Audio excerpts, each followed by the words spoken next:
Hi, welcome to love talkies. Preminchukundam Raa episode number 14. నా convocation time అవుతున్నా కూడా Michael ఇంకా రాలేదు. దాంతో నా మనసంతా గందరగోళంగా ఉంది. మైకేల్ ఎప్పుడు టైం మెయింటైన్ చేస్తాడు, అలాంటిది ఈరోజు ఎందుకు లేట్ అయిందో అర్థం కాక పదే పదే వాచ్ వైపు చూసుకుంటున్నాను. మరోవైపు మా ప్రిన్సిపల్ తన స్పీచ్తో ఊదరగొట్టేస్తున్నాడు. నా వెయిటింగ్కి తెరదించుతూ కాసేపటికి ఆ ముగ్గురు లోపలికి వచ్చారు. వస్తూనే నా వైపు చూసి ఒక స్మైల్ ఇచ్చారు సారా ఆంటీ. ఆవిడ ముఖం మీద స్వచ్ఛమైన స్మైల్కే నా టెన్షన్ అంతా తీరిపోయింది. ఆవిడికి నేను నచ్చానని జోసెఫ్ ముందే చెప్పడంతో నేను కూడా ఆమె నవ్వగానే ఫ్రీగా స్మైల్ ఇచ్చాను. వాళ్ళు స్టేజ్ మీదకి వెళ్ళగానే మొత్తం ఆడిటోరియం చప్పట్లతో మారుమ్రోగింది. Student of the year miss Srinidhi Sharma from BBA అని హోస్ట్ పిలవగానే అందరూ ఒక్కసారిగా నా వైపు హెడ్ టర్న్ చేశారు. నా కాన్వకేషన్ కోట్ సర్దుకుంటూ స్టేజ్ మీదకు వెళ్ళాను నేను. కంగ్రాట్స్ గర్ల్, చిరునవ్వుతో చెప్పాడు మా ప్రిన్సిపల్. నా చేతిలో అవార్డు పెట్టి కంగ్రాట్స్ మిస్సెస్ శ్రీనిధి మైకేల్ అని చిన్నగా నాకు మాత్రమే వినిపించేలా చెప్పారు సారా ఆంటీ. దాంతో అప్పటిదాకా కెమెరా వైపు చూస్తున్న నేను ఆ మాట విని ఆశ్చర్యంగా ఆవిడ వైపు చూశాను. నాకు కన్ను కొట్టి మరీ చిన్నగా నవ్వింది ఆవిడ. దాంతో ఆ ఇంట్లో మైకేల్ బాబు తప్ప అందరూ సరదాగా ఉంటారని నాకు అప్పుడే అర్థమైంది. మా ఫ్యామిలీని కూడా స్టేజ్ మీదకి పిలవమని మా ప్రిన్సిపల్ చెప్పడంతో అందరం పైకి వచ్చి వరుసగా నుంచున్నారు. నేను, నా పక్కనే మైకేల్, ఆ పక్కనే వాళ్ళ పేరెంట్స్, ఇటువైపు మా ఫ్యామిలీ నుంచున్నారు. నాకంటూ మిగిలే ఒకే ఒక్క ఫ్యామిలీ ఫోటో ఇదే అని నాకప్పుడు తెలియలేదు. ఎవరూ చూడకుండా నా నడుం మీద చేతులేసి చిన్నగా గిల్లాడు మైకేల్. తుళ్ళిపడి అతని వైపు కంగారుగా చూస్తుంటే కంగ్రాట్స్ అని చిన్నగా చెప్పాడు. మా నాన్నగారు చూస్తే నా కొంపలు మునిగిపోతాయి అన్నట్లుగా సైగ చేస్తూ మైకేల్ వైపు గుర్రుని చూశాను. మైకేల్ మాత్రం లైట్ అన్నట్లు బిందాస్గా ఉన్నాడు. ఆ ఫోటో కార్యక్రమం పూర్తవగానే వాళ్ళంతా వెళ్ళిపోయారు. మేం కూడా స్టేజ్ దిగి కిందకి వెళ్ళగానే కంటి నిండా నీటితో మా అమ్మ నన్ను ప్రేమగా హత్తుకుంది. అమ్మకి కూడా ఎన్నో డ్రీమ్స్, గోల్స్ ఉండేవి. ఒక పెద్ద క్లాసికల్ డాన్సర్ కావాలని ఆమె కోరిక. కానీ అవేవి జరగకముందే తనకు నాన్నకిచ్చి పెళ్లి చేశారు. నాన్నగారి ఫ్యామిలీ ఫుల్ ఆర్థడాక్స్. అమ్మాయిలు వంటగది దాటి బయటికి వెళ్ళడమే పెద్ద పాపంగా ఫీల్ అవుతారు. అందుకే ఆ కోరిక గురించి అమ్మ అడిగినా పెద్ద ప్రయోజనం లేకుండా పోయింది. ఆ బాధ తెలుసు కాబట్టే ఇప్పుడు అమ్మ సంతోషం వాల్యూ ఏంటో నాకు అర్థమవుతుంది. అందుకే ఆమె చుట్టూ చేతులేసి హ్యాపీయా నువ్వు అని ప్రేమగా అడిగాను. మామూలుగానా? వాళ్ళ ఫోటోలు పేపర్లలో చూడడమే. అలాంటిది ఆ సారా పక్కనే నుంచొని నువ్వు అవార్డు కూడా తీసుకున్నావంటే మాటలా ఏంటి అని కళ్ళలో దీపావళి కాంతుల్ని తలపిస్తూ చెప్పింది అమ్మ. స్టేజ్ మీద ఉన్నప్పుడు చున్నీ ప్రాపర్గా సెట్ చేసుకోవాలని మేనస్ లేదా శ్రీనిధి నీకు అంటూ మొహమంతా గంటులా పెట్టుకొని అడిగాడు బావ. ఆ క్షణం తన అక్కసు అది కాదు, జనరల్గా మగవాళ్ళకి ఉండే మేలీగోను అతను చూపిస్తున్నాడు. ఆ బ్లాక్ కోట్లో నా డ్రెస్ కనిపించడమే లేదు, అలాంటిది చున్నీ ఏం కనిపిస్తుంది బావా? కావాలనే వాయిస్ రైజ్ చేసి కోపంగా అడిగాను. మగాళ్ళ మీద నోరు లేపడం ఏంటి? ఎప్పటి నుంచి మొదలు పెట్టావు శ్రీనిధి అని కోపంగా అడిగింది బామ్మ. నేనేమీ తన మీద నోరు లేపడం లేదు, నువ్వే ఆలోచించు. నా విజయం, నా సంతోషం ఇవేవి అతనికి కనిపించకుండా కేవలం నేను సర్దుకొని చున్నీ మాత్రమే కనిపిస్తుందంటే ఏమనుకోవాలి అని కోపంగా ఆవేదనతో అడిగాను. ఒక్కసారి చవి చూసిన విజయానికి గర్వం పెరిగిందా శ్రీనిధి నీకు అని కోపంగా అన్నారు అక్కడే ఉన్న నాన్న. గర్వమా? అసలు నేను మాట్లాడుతోందేంటి, మీరు మాట్లాడుతోందేంటి అని గట్టిగా అరవాలనిపించింది. కానీ నాన్నగారి మీద అభిమానం నన్ను ఆ పని చేయనివ్వకుండా ఆపేసరికి మౌనంగా ఉండిపోయాను. పోనీలే, చిన్నపిల్ల, ఏదో తెలియని వయసులో అలా మాట్లాడింది. ఇంకెప్పుడు అలా చేయదులేండి అత్తయ్య, ప్లీజ్, అందరూ ఇటువైపే చూస్తున్నారు అంటూ వాళ్ళిద్దరినీ కూల్ చేసి బావకి సారీ చెప్పు శ్రీనిధి అని అంది అమ్మ. సారీ చెప్పాలా? నేనేం తప్పు చేశానో నాకు అర్థం కాలేదు. దాంతో బావ వైపు చూస్తూ do you really deserve sorry అన్నట్లు చూశాను. దాంతో అతను అయ్యో పర్లేదత్తా, నాకేం సారీ అవసరం లేదులే, తన పరువు పోకూడదని మాత్రమే చెప్పాను నేను అన్నాడు మా బావ.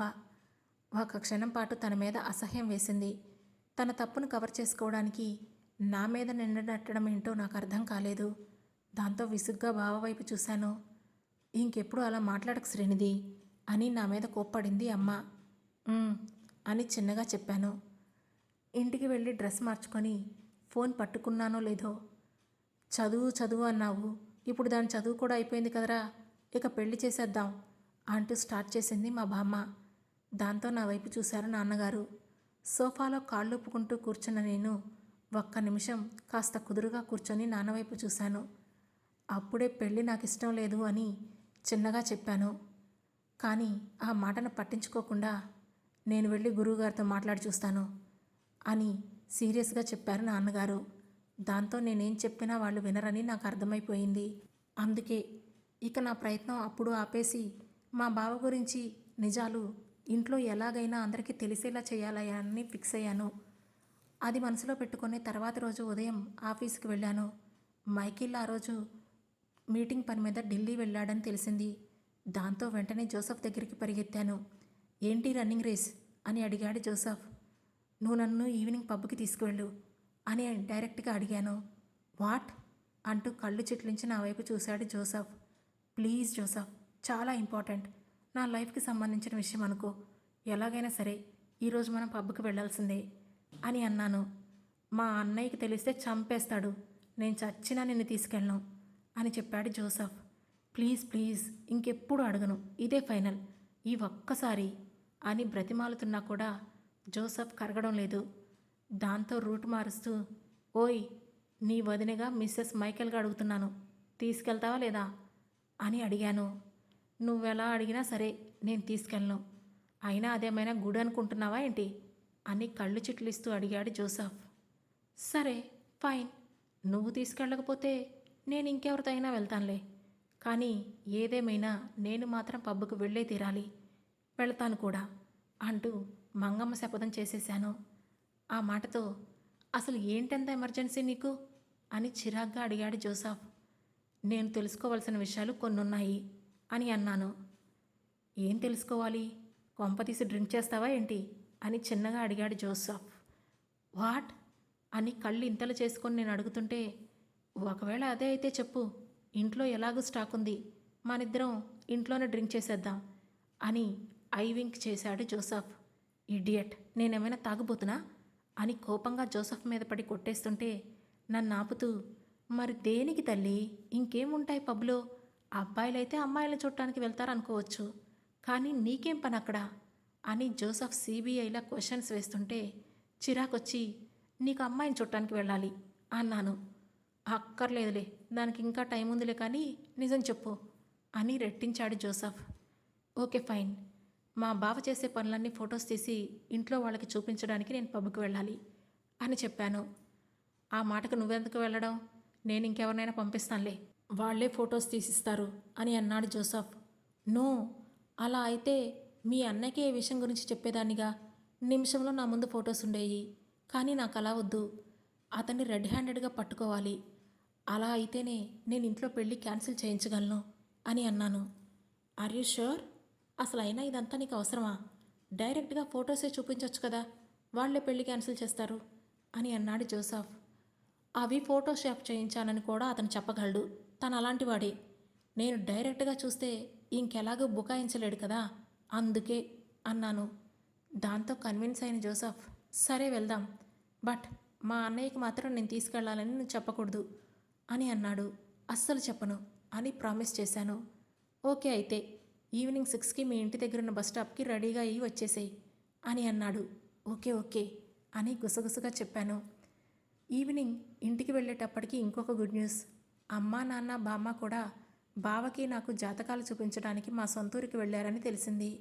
దాంతో ఇది కదా అసలైన మజా అనుకొని మా 2 కూతులకి వంట చేసి పర్సనల్ వర్క్ మీద బయటికి వెళ్తున్నా.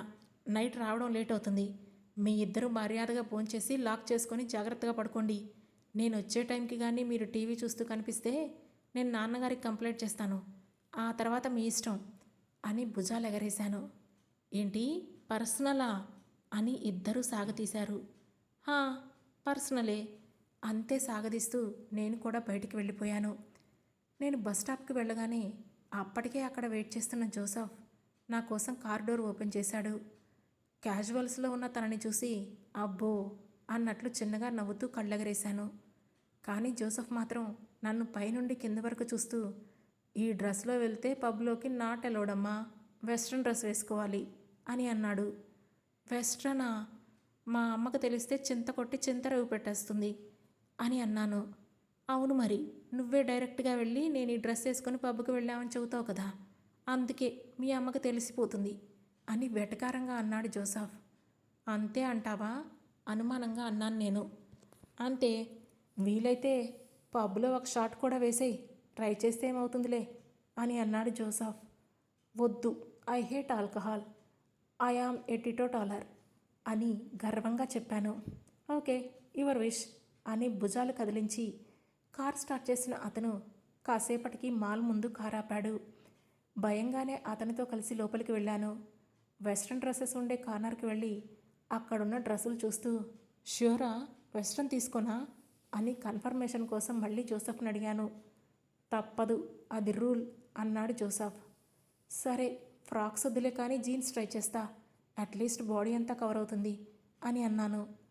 ఆ మాటలకు చిన్నగా నవ్వి, నీలాంటి అమ్మమ్మలు ఇంకా బతికే ఉన్నారా అన్నాడు.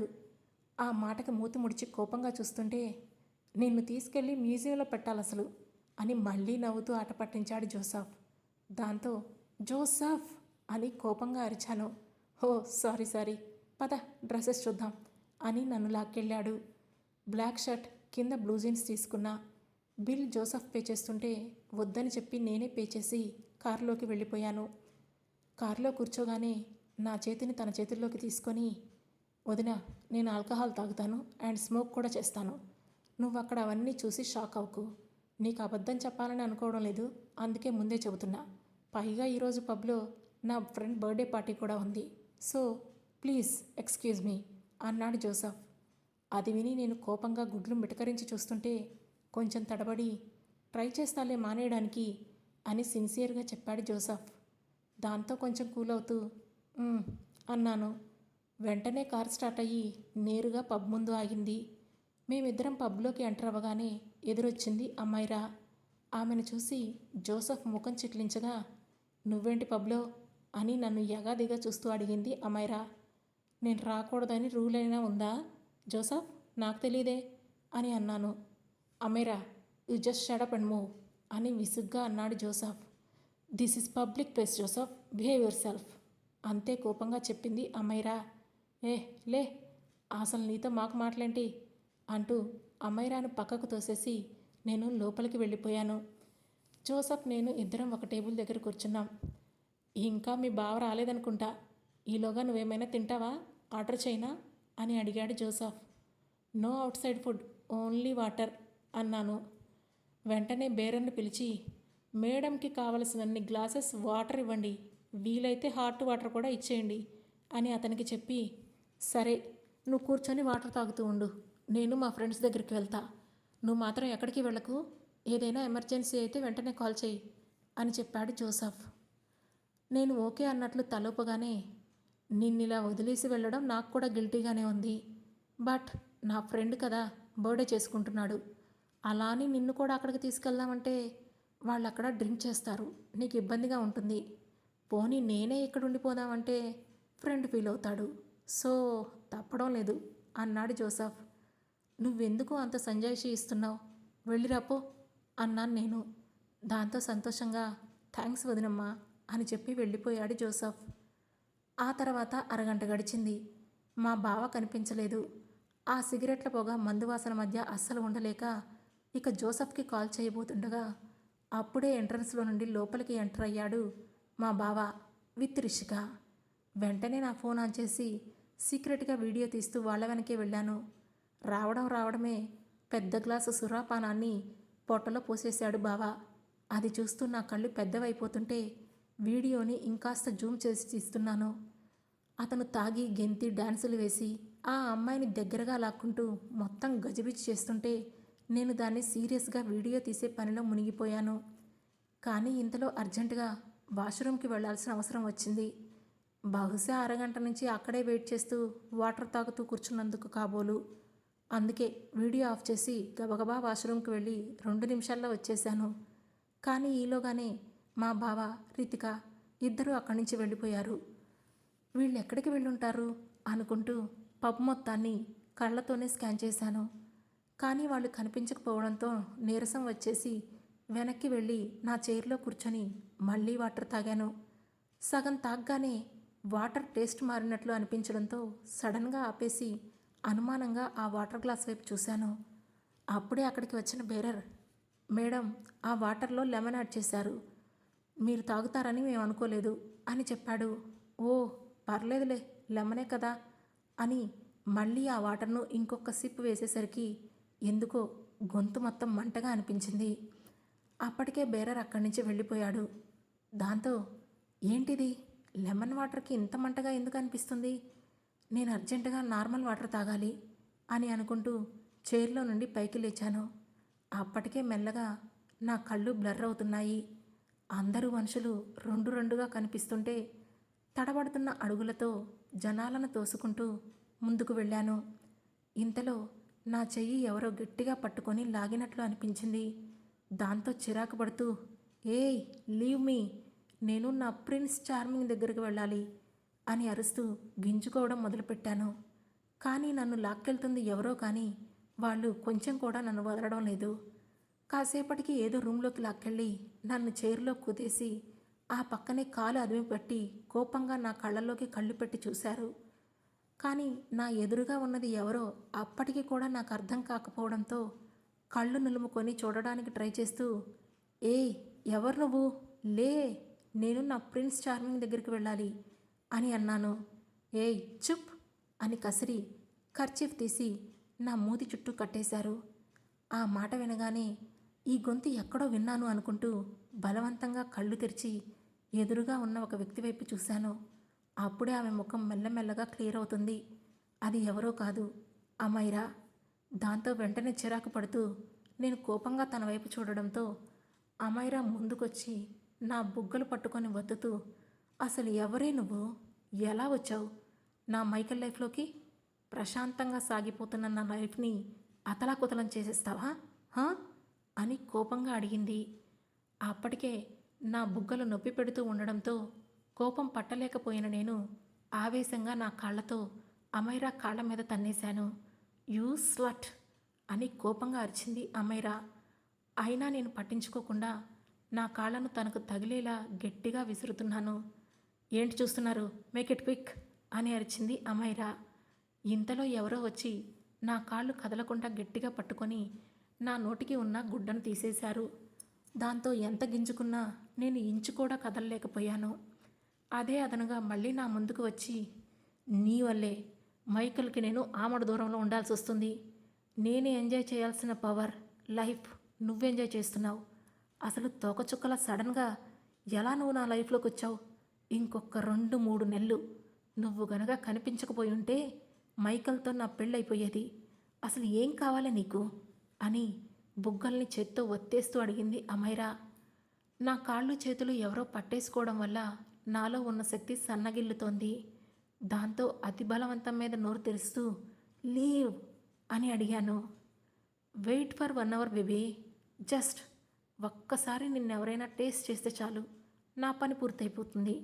యూనో మైకేల్కి సెకండ్ హ్యాండ్ థింగ్స్ అంటే అసహ్యం, సో తప్పకుండా నిన్ను వదిలేస్తాడు అని గర్వంగా అంటూ ఓల్డ్ మూవీ ఫార్ములాను ప్రయోగించింది అమైరా.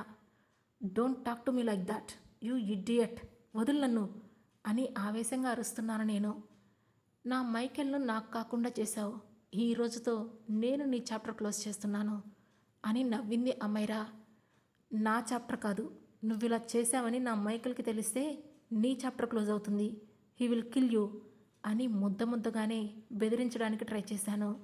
ఓ నిజమే కదా, బట్ ఇదంతా నేనే చేశానని మైకేల్కి ఎలా తెలుస్తుంది? ఎప్పటికీ తెలీదు, ఎందుకంటే నువ్వు డ్రింక్ చేసున్నావు కాబట్టి రేపు మార్నింగ్కి నువ్వన్నీ మర్చిపోతావు, ఎవరు నిన్ను ఇలా చేశారో కూడా నీకు గుర్తుండదు, అనవసరంగా నాతో పెట్టుకున్నావు కదా, అనుభవించు అంది అమైరా. షటప్, నువ్వు సింహంతో ఆటాడుతున్నావు అని నేను కోపంగా అంటూ ఉండగానే, స్టాప్ ఇట్, ఇక నీతో మాటలు అనవసరం, టేక్ హర్ అని కమాండింగ్గా అంది అమైరా. దాంతో ఆ ఇద్దరు వ్యక్తులు నా మీద చెయ్యి వేయబోయారు. ఆ తర్వాత ఏం జరుగుతుందో తెలుసుకోవాలంటే వెంటనే మన లవ్ టాకీస్ ఛానల్ సబ్స్క్రైబ్ చేసుకుని ప్రేమించుకుందాం రా సిరీస్లోని నెక్స్ట్ ఎపిసోడ్ను వినండి.